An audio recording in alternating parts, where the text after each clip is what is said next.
Being a normal human in 40k is pretty bloody grim. You're weaker than a wet paper bag, and there are so many bigger things that really do not care about you. And that's actually a good thing. Cause what happens when two Space Marine factions decide that they want your pasty criminal teen ass as a recruit, no less? Well, a whole lot of murder, carnage, and mayhem, involving demons, demigods, and a bunch of poor humans caught in between. In other words, we get the story of Carcharodons, Red Tithe, which we'll be covering today. So strap on in, buckle up, and let's get cracking on with today's video. So before I begin in earnest, spoiler alert for this video. If you wanted to read this book, go and read the book and then come and watch the video, or, watch it beforehand. I'm just saying. Good? Great. Grand. The Red Tithe was the first ever book released in the Carcharodons novel series, released about 2016-2017, roughly 10ish years ago, give or take. The main conflict of the book centers around two Space Marine factions, the warband of the Prince of Thorns, led by Amon Cull, and the third company of the Carcharodons Astra, or the Space Sharks, led by Sharr. And both of them come to the mining and penal colony world of Zartekch for a tithe of flesh. Both of them need recruits, serfs, and pretty much anything else that normal Space Marines can't or won't do.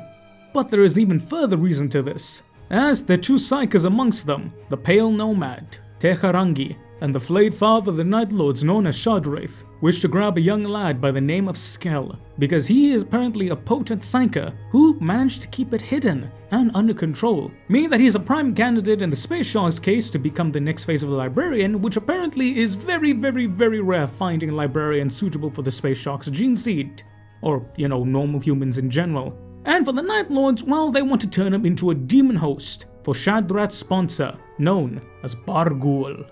And lo and behold, these two forces land on the world and bloody murder ensues, with the poor old bastards of the human beings literally being caught up in the middle.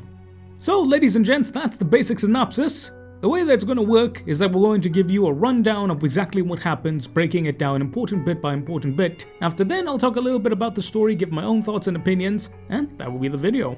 So without any further ado, ladies and gentlemen, let's get on with the story of the Red Tithe.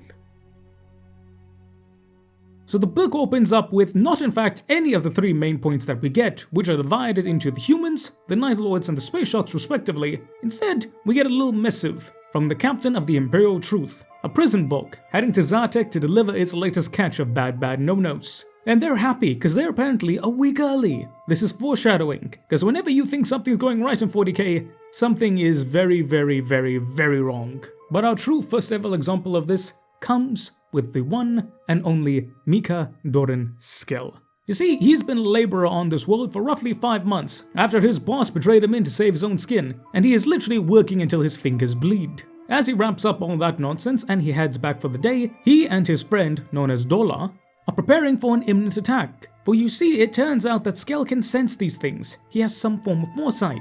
And that's exactly why these chaps want to kill him. Because it turns out that Cull is in fact a psyker.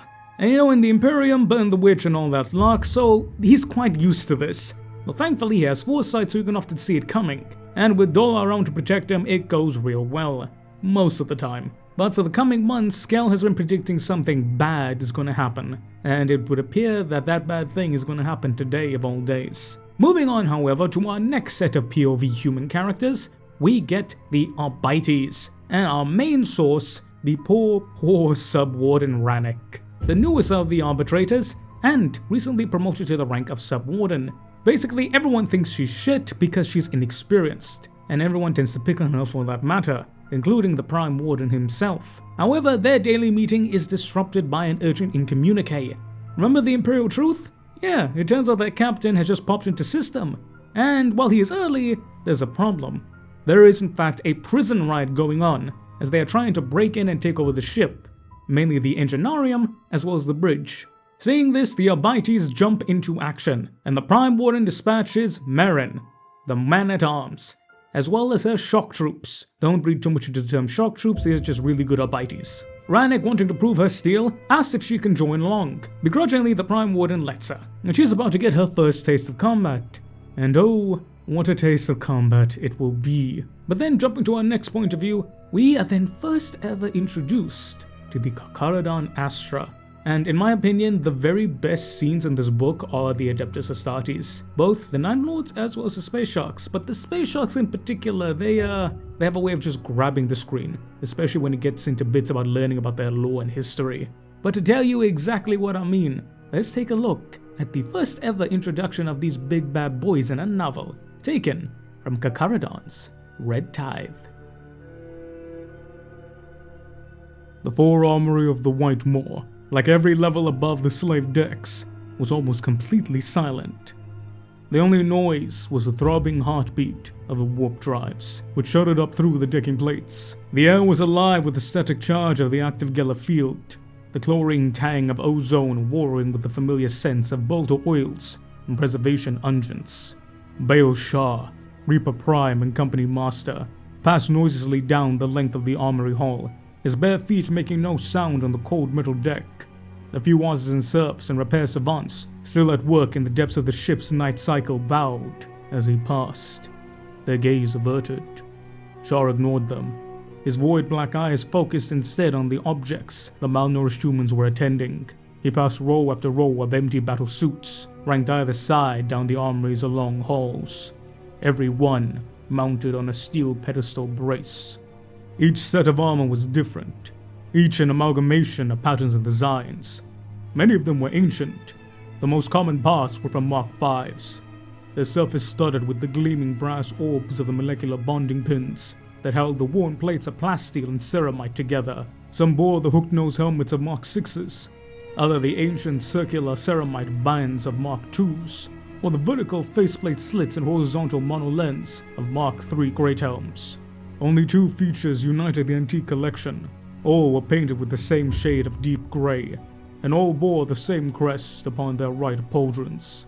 A white shark motif, jaw curling towards its tail fin to form a razor-toothed crescent set upon a void of black. Despite the efforts of the repair savants, the majority of the suits were still visibly scarred, not only with the ancient swirling honor patterns of exile markings, but with the blows of desperate, bloody and all too recent battle.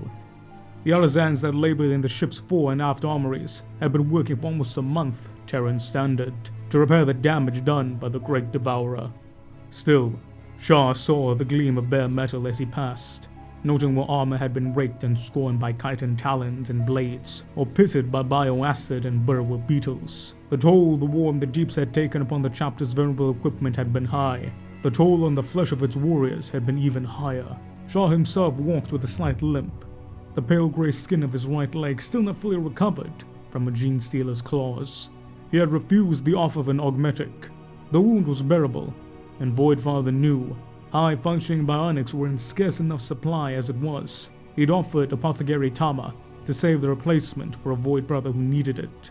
The Reaper Prime reached the end of the hall. Before him, mounted on the naked rivets and bare steel of the high wall, hung the faded remnants of the war banner of the 3rd Battle Company. His company now, Sharr reminded himself. Like the arm of the warriors that had fought to defend it, the heavy cloth bore fresh scars. Unlike the armor, the damage would remain unpatched, a ragged testimony to the fallen. Only the company's crest, an intertwining shark and scythe symbol mirroring the fresh tattoo on Sharr's left temple, would be woven anew in white. The honor scroll pinned to the banner's ragged bottom looked fresh and out of place. The ink describing the battle company's action during the war in the deep was barely dry. Sharr's gaze lowers to the object that had drawn him to the armory during the dead hours of fasting and cryo-meditation. It was another suit of power armor, its hard plates the opposite of the plain white robe clothing Sharr, standing rigid and inert on its pedestal like the other 86 suits lining the hall. This one, however, was different. Mostly Mark IV, its pauldron bandings were the color of bronze, and the XL honor markings inscribed on its dark grey surface were more intricate. They covered the suit's gauntlets, vambraces, greaves, and whirling interlocking designs, mirroring the tattoos on Sharr's pale forearms and legs. The breastplate bore in its center an embossed skull and twin lightning bolts, the crests of the ancient Terran Pacification War, the chapter's first battle honor. The helmet was also more elaborate. A heavy modified Mark III great helm, the Vox uplink strip running along the top had been fashioned into a high, jagged ceramite crest. while the visor plate around the Vox grill was painted with the likeness of a yawning white maw. The third company's shark and scythe sigil was inscribed over the helmet's left temple. Sharr felt his new tattoo, identical to the armor's marking, throb. The helmet's inactive black lenses seemed to glare down at him in the armory's quiet, murky half-light.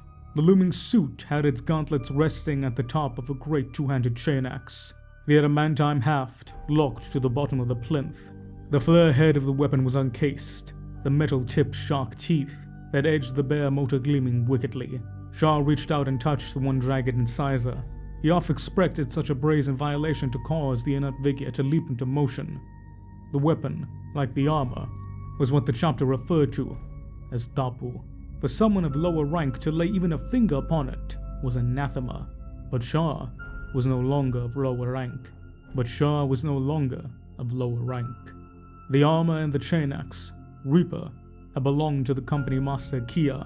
For as long as Sharr could remember, he had been leading the third battle company through the Outer Dark since Shar's days as a Voidborn initiate. Like many senior figures within the chapter, Kia had rarely been seen unarmored, even amongst his closest brethren.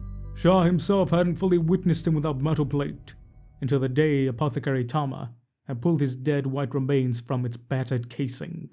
Despite the ongoing repairs, the scars and rents of the Gene Stealer Broodlaw's claws were still evident across the armor's grey surfaces. 2.5 centuries the suit had been a Kia, now it belonged to Sharr. Even if tapu no longer applied to him, the thought of wearing it was an abomination. He would drew his hand. Gazing up into the eye lenses, he felt the soul of the dead company master glaring back. Yes, ladies and gentlemen, it turns that Mr. Baal Sharr is just a recent addition into the ranks of the officers of the Adeptus Astartes. After his previous chapter master Kia had been slain by a Broodlord in the previous campaign, he is now not only the master of Third Company, but also the Reaper Prime. And that means he's in charge of the Red Tithe. And it turns out that the world of Zartekch is in fact one of the many worlds which is sanctioned by the Edicts of Exile, an old-ass document stretching all the way back to the Heresy, or the times of the First Exile, which basically means that the space sharks can come to certain planets and just do a little bit of yonky splunky, not only on food and materiel, but also human beings. And it turns out that the space sharks are in a bit of a short supply of everything, so they need some new boys to fill up their ranks, as their company is down to 76% strength. But that's not the only reason why they're going there, as the pale nomad Teherangi has also accompanied him. The chief librarian of the space sharks wants to go and grab a certain kid, who is a potential librarian, and as the pale nomad remarks, those are very, very rare in the deep dark. However, little do these boys know what they're going to find when they reach there. We then are next introduced to our antagonists of the book, the Night Lords, and the warband of the Prince of Thorns, Amon Cull. A relatively young lad, he's only been in Astartes for a couple decades at this point. However, he was able to rise to command because he's damn good with a blade. And he, much like Sharr, is in need of fresh meat. So he decides to raid the prison colony of Zartekch, as it is tradition for Night Lords to get all of their boys from prisoners, and this is something that stretches all the way back to the Heresy. We are also introduced to the sorcerer known as Shadraith, the Flayed Father, and he is unique amongst the Night Lords because he is mingling with a demon. Those you don't know, the Night Lords are one of the few traitor legions that don't vibe with demons, and that disdain is made known throughout the entirety of the book by pretty much everyone. And we find the Flayed Father doing his namesake, as he is currently flaying the helpless bridge crew of, guess what? The Imperial Truth. Where it turns out, ladies and gentlemen, the Imperial Truth has been hijacked by the Night Lords, and they will be using this ship and its butcher crew as a trick to empty the garrison of the prison world, then giving them a straight shot to get what they want. Not just the prisoners, but lo and behold, Mr. Shadraith also wants young Cull. But not to turn him into another chaos sorcerer, but rather to make him into a demon host, for he has made a deal with the demon known as Barugul. If he gets him a strong enough host, Barugul will give him power. And being the conniving, scheming chaos bastard that he is, Shadraith always wants more power. From here we then jump back to the human POVs. Lieutenant Ransik is joining the shock troops as they are going to assault the Imperial Truth, which is now in close orbit around the world of Zartekch. And she's not really ready. She wants to do her part, but it's clear this is her first rodeo. And what a goddamn rodeo she picked. And as the Arbites load in, they launch in a boarding torpedo no less, and they slam directly into the Imperial truth. And as they enter the vile ship, they find jack diddly nothing, and slowly but surely they begin advancing through the ship with nothing but vile darkness and terrible silence to guide them. Not ominous in the slightest bit. Back down on the planet, however, Skell is shitting bricks. He has a headache that will measure an 8.7 on the Richter scale, and that's because his mind is yelling at him that they are coming. What exactly they are, he doesn't know. But as darkness descends and lightning cracks, he manages to peek out of his cell window, and he sees movement. Shadows marching through the night. And lo and behold, one of them stares at him, as he is in shock of seeing a bat dangling in front of him. He doesn't say anything, even though Dola asks him. He is scared shitless and he does not want to be here. Rannick and the rest of the shock troopers then begin moving through the ship, and they find nothing. They slowly realize that something isn't right, because they and the other 5 boarding teams don't really find any prisoners. They don't find any evidence of them trying to salvage the ship either, nor to break into the engineerium, and everything just seems odd. Even worse still, it turns out that as they begin approaching the bridge, 4 of the team just disappear, like poof. And Rannick is very shocked because all of a sudden, she is now the last line of defense in the back line. She explains this to Moran, and Moran's like, okay, we're moving on. Completely unfazed. They then breach into the bridge, and they are greeted by a scene of gore and abject horror. Whatever happened, it'd been brutal, it'd been bloody, it'd been terribly slow, and it hadn't been recent. Moran makes a guess that these corpses are roughly a week old, and the team then begins searching the bridge. Avoiding all of the red jam that used to be human flesh, Rannick then discovers something horrific. She discovers a man, pinned to an upright effigy, spread out. He is horribly mutilated, with a vox grill shoved directly in his mouth. As she looks closer, she discovers that he's wearing a captain's uniform. Yet as she discovers the gentleman also discovers her, and he decides to scream his absolute lungs out, which scares the piss out of her so badly, she straight up pumps him full of 12-gauge slug, which, was probably a favor in retrospect. From there, McCran and the rest of them come together and they decide what the fuck is going on. Yet as they're trying to figure that out, raptors then descend from the ceiling, and yeah, it's brutal, bloody, and terrible. And they kill everyone except for Rannick, as the leader of the raptors knocks her the fuck out, because they need her to go and tell everyone what happened, to draw them into an area, which is all part of the plan. And the poor lady with about 7 different concussions is chucked into an escape pod and sent hurtling back down to the planet. From here we then go back down to the world of Tarek, and the Night Lords are on the planet. First Kill, led by Amon himself, basically his command squad, begin ripping and tearing through the now depleted garrison. They first take out outpost after outpost, before reaching a giant set of Mechanicus doors said to be able to withstand heavy artillery. They then solve the issue by placing a couple melter bombs on it to expose the locking mechanisms. Then a massive as fuck Night Lord uses his claws to literally turn the door, leaving the shock Mechanicus tech boys to be going what the fuck, before they're promptly ripped and torn, before they gain access into the Primus, aka the headquarters of the Adeptus Albites and the whole world. From there they then rip and tear and slaughter and kill everyone, except for the Warden Primus himself, because they need him basically to do the same thing that the captain did for them, essentially to create falsified information to draw further Imperials into their trap. At the same time this is happening, Shardwraith then goes to the Astropathic Choir and kills them, but not before he scares the ever-living piss out of them, making sure that the Astropaths send a violent shockwave of fear throughout the Astropathic relay, which will inform Imperials that something has happened, but importantly, they don't know what has happened. Again, lending more to the slaughter, because Night Lords, well, they love to fight dirty. From there we are then transported back to the Space Sharks, as Baelshar begins waking the rest of his brothers. For those who don't know, the Space Sharks in between travel sleep in cryostasis. This is because as the older they get, the harder and harder it is for them to keep their cool, as they slowly begin to drift in and out of a trance-like state, where they want to rip and tear, black void, shark blindness, all that lock. Because Space Sharks. And it's here that we get introduced to Kahu, leader of the Terminator squad that's with him, part of the Red Brethren, or the First Company. They're there not only to serve underneath Baelshar, but also kind of like a watch report back to Mr. Tybros the Red Wake. It's a weird twofold thing. It's like, yeah, we're here to help you, but don't fuck up too bad. And he is kind of antagonistic towards him. But with the prison complex underneath the Night Lord's control, everyone is wondering what the hell is going on, as the Night Lords begin moving to the next phase of their plan. they decide to open up the cells and allow everyone out, because carnage, chaos, murder and mayhem.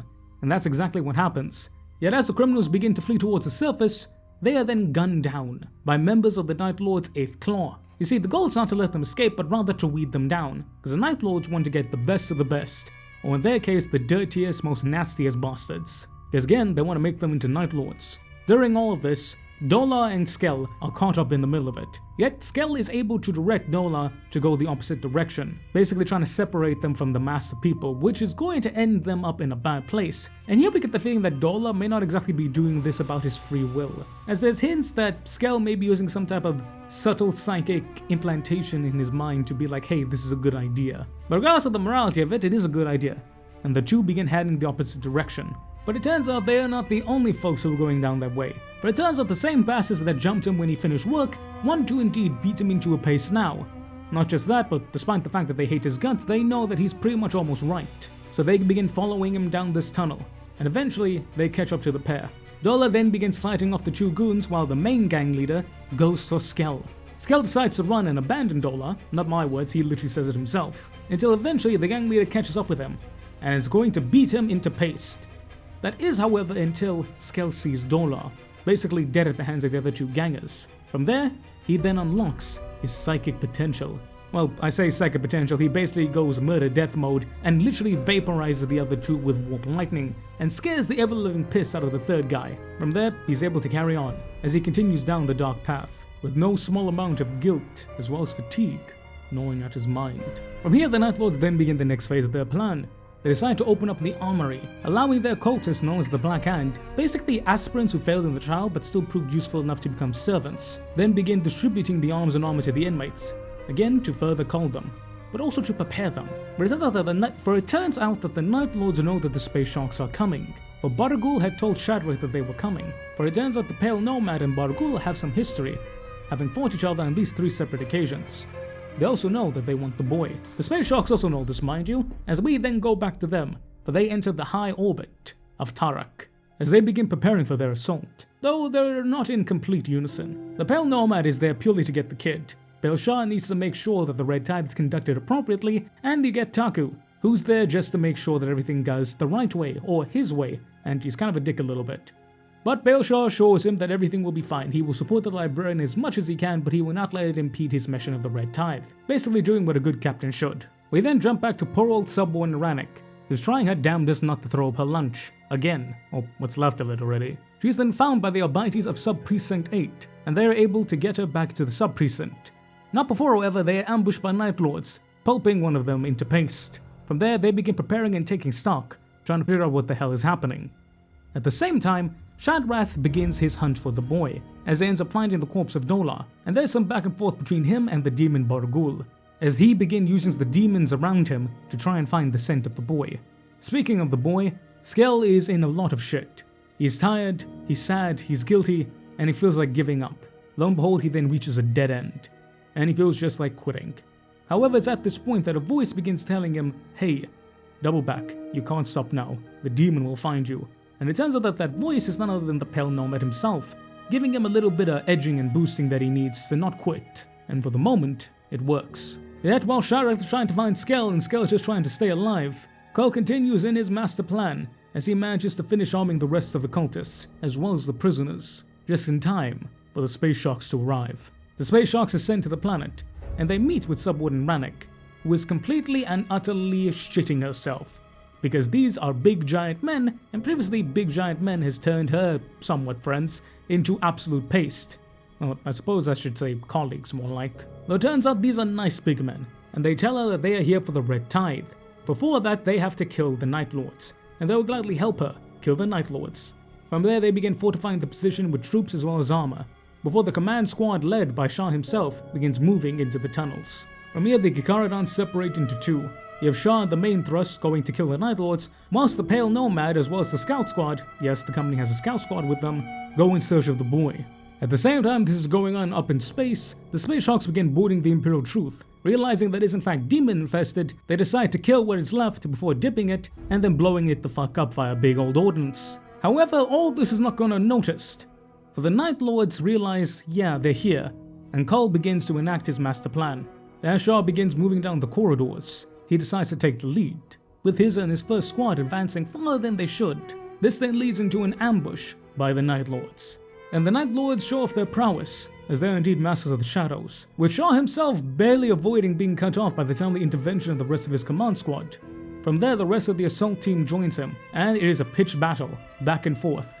The Night Lords springing trap after trap, as well as the Carcharodons Astra playing countercard after countercard. However, eventually, they would be led into a tunnel, where it would explode, trapping them from the rest of their brethren. The Night Lords believe they have secured them, locked them into a killing field with no exit. The Space Sharks, however, have other plans. For as the two forces begin to close, Sharr gives the order, and Tarka and his red brethren descend upon the traitors. The Night Lords, now out in the open, just got a whole bunch of angry Shark Terminators in their midst. Storm Bolters and Power Fists do work, and the tide has turned.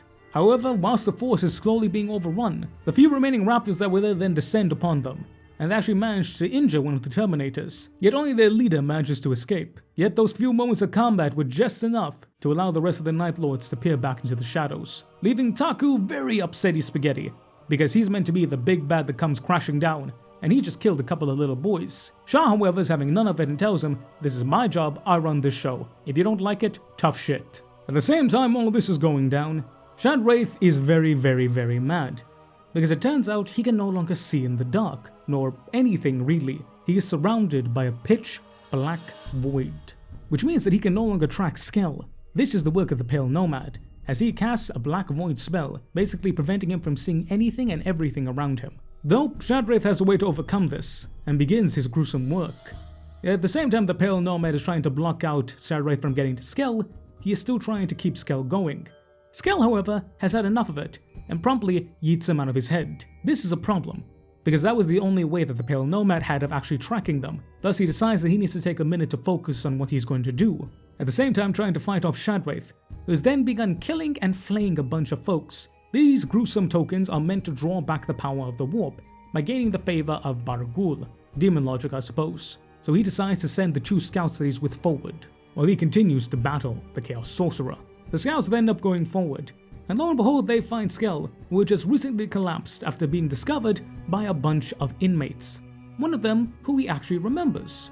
However, their reunion is cut terribly short, as those inmates get folded by a bunch of 12-gauge slugs the size of Christmas as the scouts pull up and then put a couple holes in them. Yet at the very same time that the scouts manage to find the boy, so too does Shadwraith, and the poor scouts don't stand a chance. From here we then go back to the Red Brethren, who have unfortunately been relegated to the task of cultist cleanup, one which Taku does not like one bit, as he continues to complain, bitch and moan about the way Sharr has handled the mission so far. Yet as he finishes mopping up the last of the cultists, he then gets a warp tainted surprise, as warp talons then appear out of fucking nowhere. And with the power of surprise, terrible speed, not to mention warp trickery bullshit weapons, the Red Brethren are quickly overwhelmed. Though they manage to put up a good fight and take out 2 of the 5 warp talons, the entire squad lays dead, laid low by the vile machinations of these half Space Marine, half Demon, and fully mad elites of the Night Lords. Before they do a little chirp chirp and vanish back into the warp, Sharr then tries to get in contact with him, and when he doesn't reply, he realizes that things are very bad. He then moves forward to try and find out what happened to the Red Brethren. At the same time, the Pale Nomad informs him that Shadwraith now has the boy, thus the two decide to meet to plan their next course of action, with Sharr finding the remains of the Red Brethren. His first duty is to get their gene seed, but more importantly their Terminator armor out of here. Sharr and the Pale Nomad then decide that they have to take a course of action that is their only choice, but it will involve a lot of sacrifice. We then see the Night Lords doing Night Lord bullshit. For as the Space Sharks continue to use the main tunnels to try and get to the Primus Dominus, aka the headquarters of the Adipsobites, which has now become the Night Lord headquarters, the Night Lords then release a bunch of prisoners. Not wanting to murder all these boys because while they're here to grab them, the Space Sharks then allow them to pass. Yet the captain of one squad realizes that one of these is not like the other, and it turns out one of these has a black hood.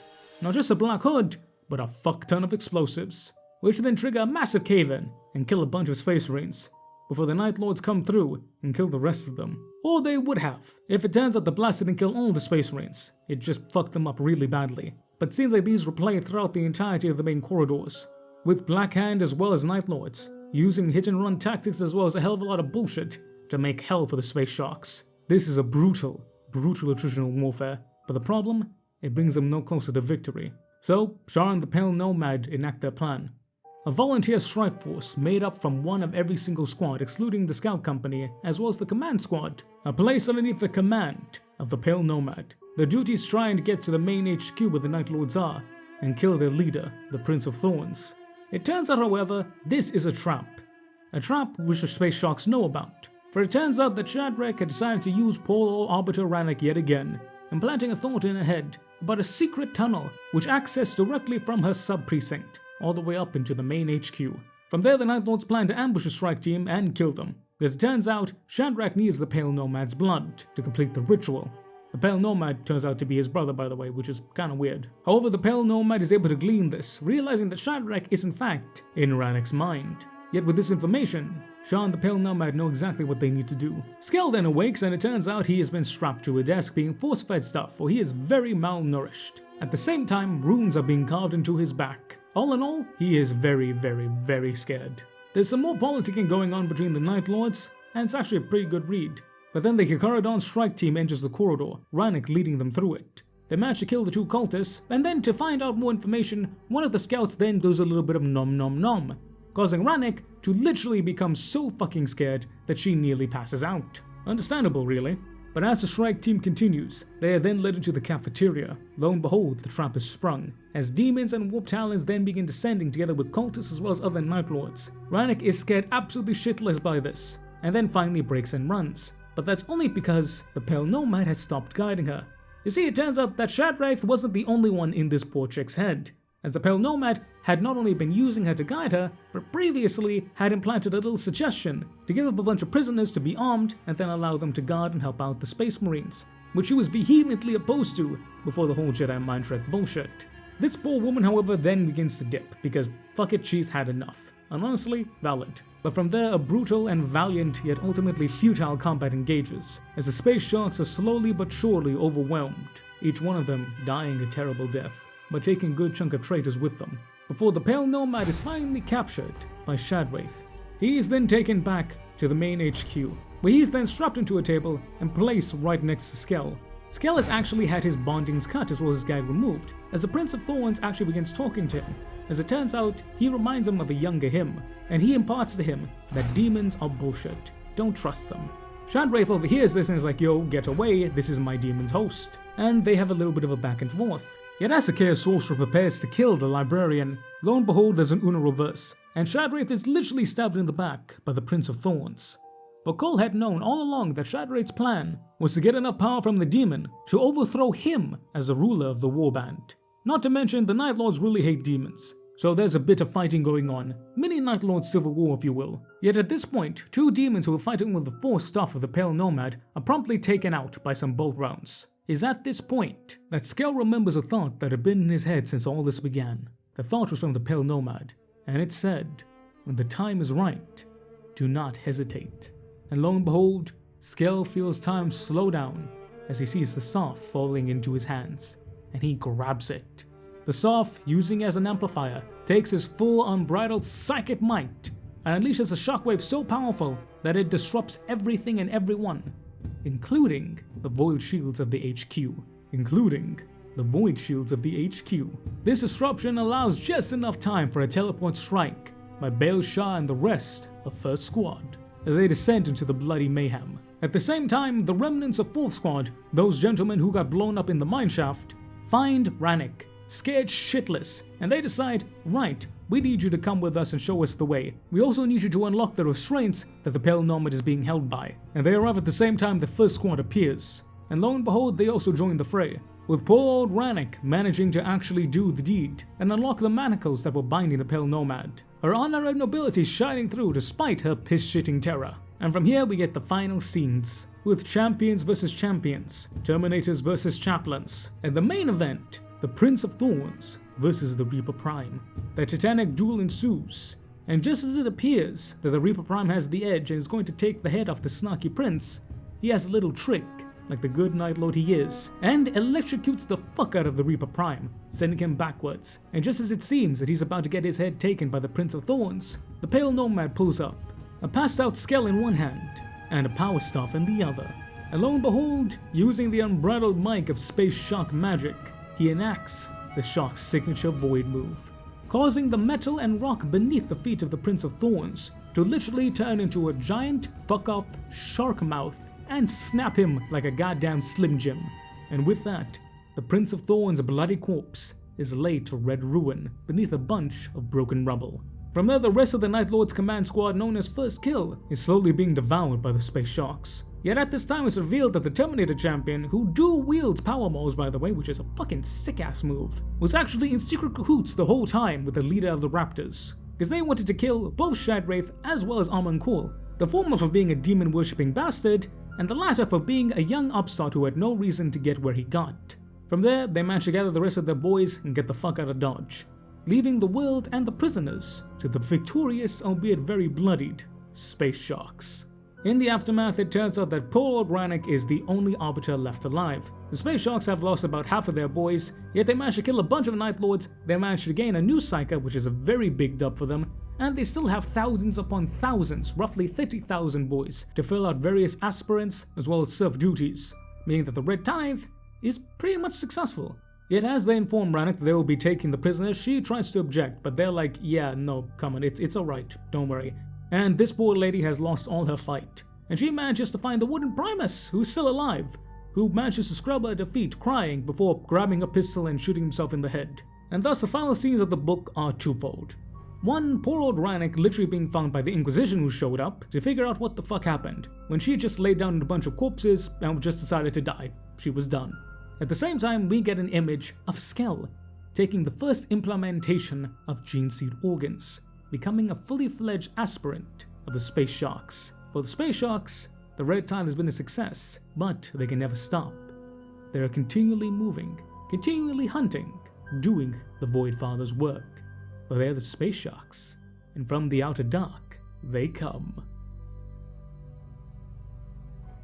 Alright, ladies and gentlemen, that was the quick rundown of the book, and now I'm going to talk a little bit about it. All in all, I really like this book. A big critique that I've heard a lot of people levy against is that it's too much bolter porn, and I don't really see that.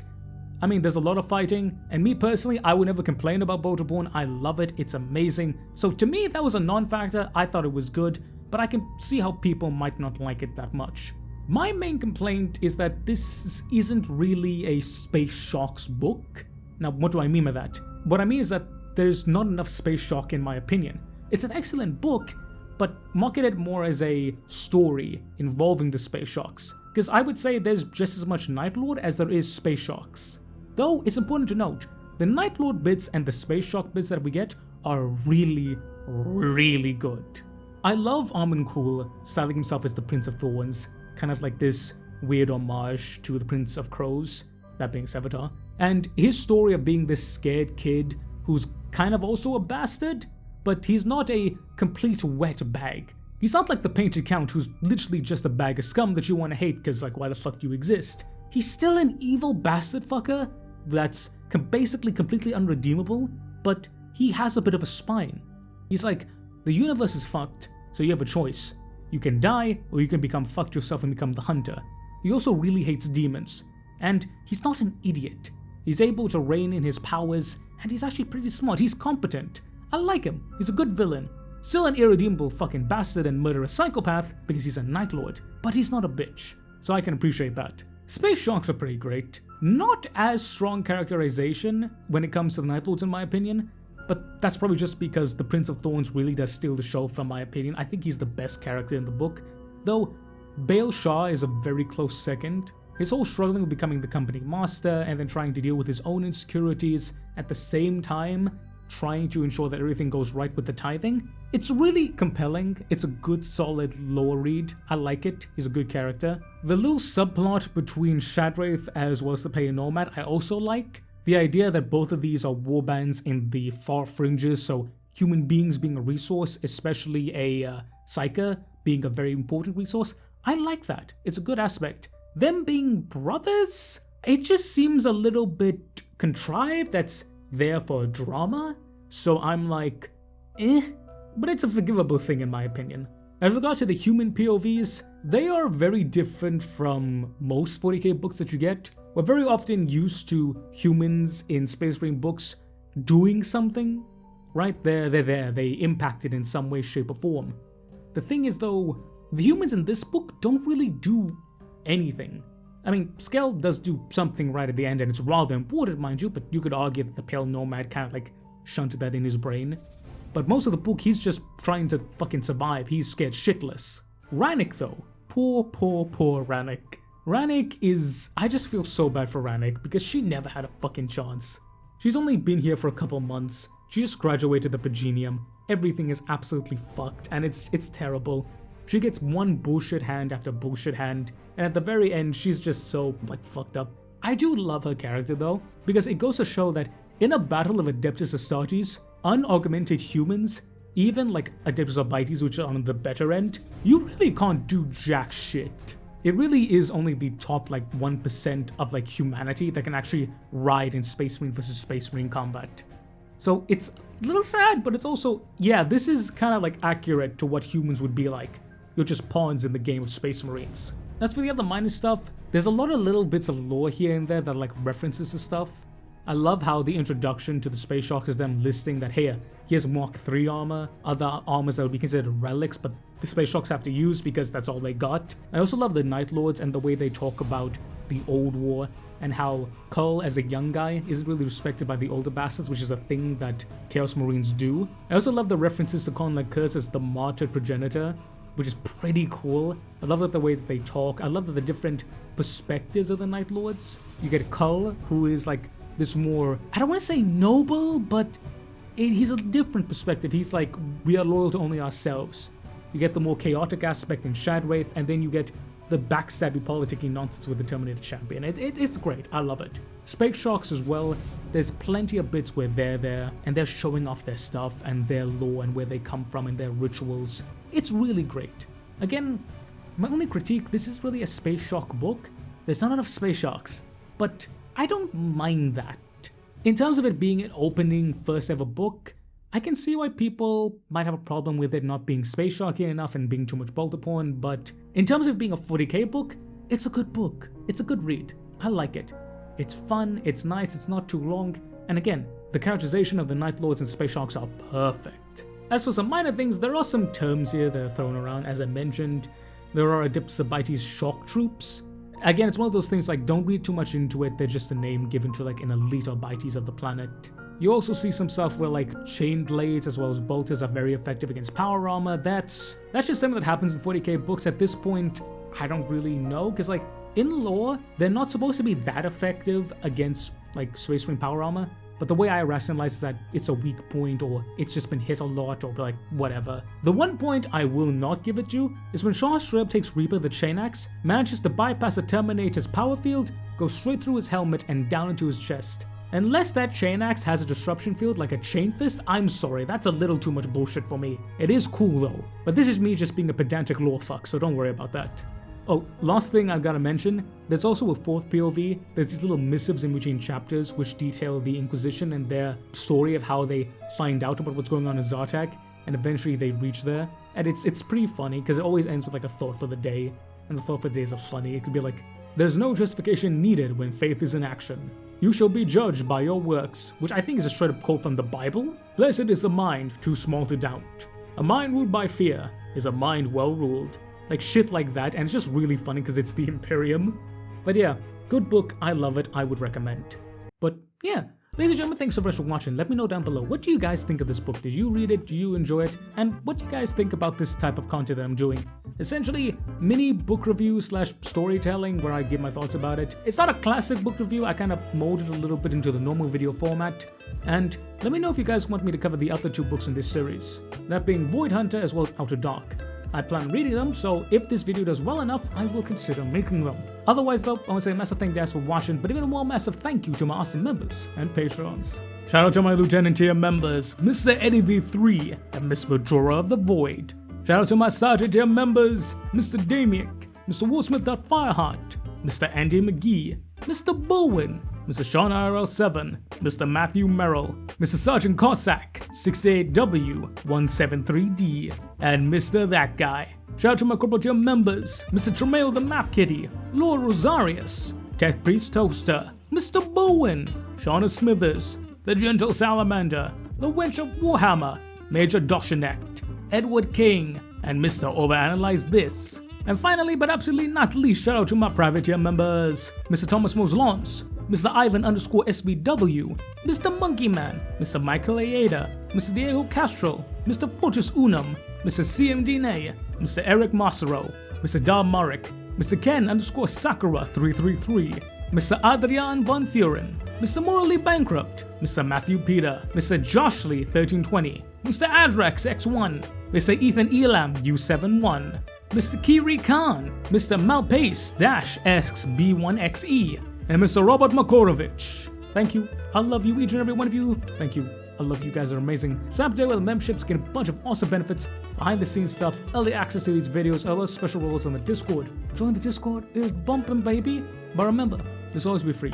So whether you give your boy $1 or not, I would love you just the same. Mwah! But ladies and gentlemen, I've been the General Bradley 101. You've been beautiful, awesome, amazing people. Thank you all so very much for watching. I'm sure to say hello there, boys and girls. And I will catch y'all next time.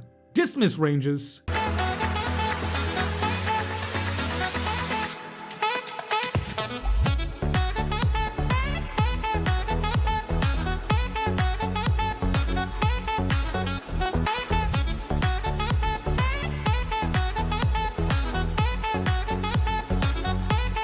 Also, another thing I forgot, the Space Shark serfs are always described as being malnourished, which I always found was weird. The Space Sharks don't hate their serfs, but it's like, part of the Red Tithe is to get them food, so do they just not have enough food to feed them, or do they not care enough? It's one of those things that always bugged me about stuff like this, because it's like, a malnourished human does not work nearly as well as a nourished human.